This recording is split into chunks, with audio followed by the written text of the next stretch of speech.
Dallas Cowboys at the Buffalo Bills, the game of the week here. This one has been batting around at mostly meaningless numbers under 3. Buffalo has gotten up to 2.5 at one point. Now we're down to 2. There's a 1.5 on the board.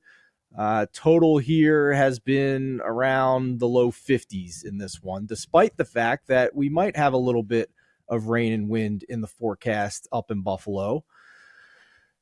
Adam, this is a kind of a head scratching line to me, to be honest with you. And I admit that we're mostly dealing with meaningless numbers here when we're under the key number of 3. I think we both would agree that if either of these teams reach 3, it'd be an incorrect line. But this line is still implying that if you take away home field advantage, that the Bills are basically equal with the Dallas Cowboys. And from what both teams have shown us this year, that's kind of crazy to me a little bit.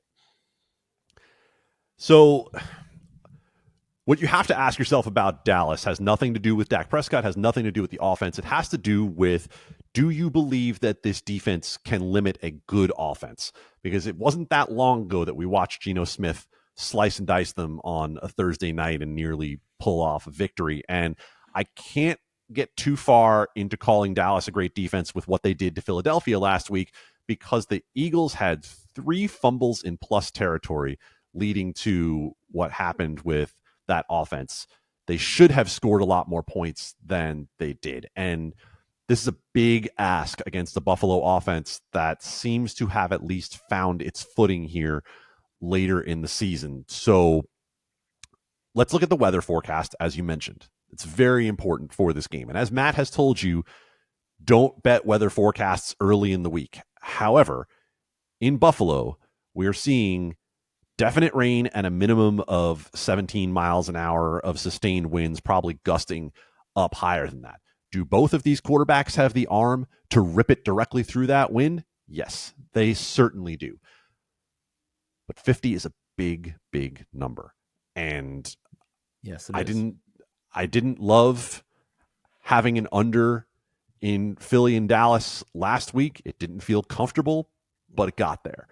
That's the way I'd be looking at this game, because you talk about, where we are with the power ratings right now with Buffalo and Dallas. And I go back to, where did I start this season, right? I started this season where I probably would have had Buffalo as a 3-point favorite in this game. I don't know that I've properly increased Dallas for who they are in 2023. I'm still scared of that defense. I'm still scared of the amount of points that they can give up at any given time. So that's, for me, why I think that the only look that I feel completely comfortable with is under, based on the fact that it's 50 in 2023, and this is going to be some level of a weather game. I mean, just watching Buffalo too, for the most part this season, especially the past few weeks, they're not getting chunk plays, right, Adam? Like when they're scoring, it's still long, methodical drives. Josh Allen is being required to be patient. They've struggled to get Stephon Diggs the ball. He has less than 50 yards receiving in 3 of his past 4 games.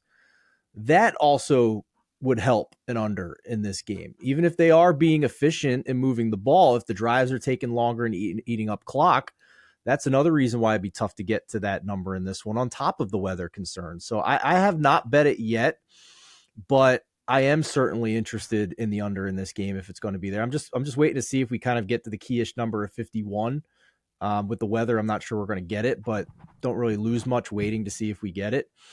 And the other thing I'll just ask you too is, any interest in a Cowboys teaser here in this game? We've seen the number bat around between 1.5 to 2.5. So we could be pretty confident that we're at the number we're supposed to be, or pretty close to it. Therefore, the points that we're getting on a teaser should be valuable theoretically. This is the worst teaser week of the year.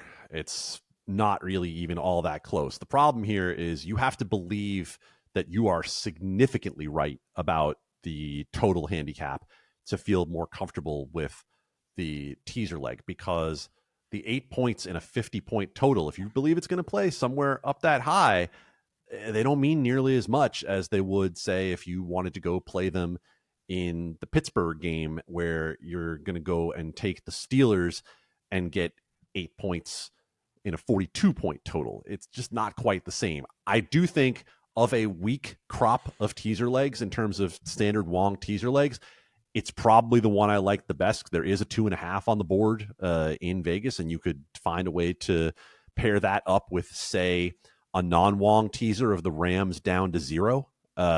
Maybe that's more comfortable for you, but there's just not a lot I love. There really isn't.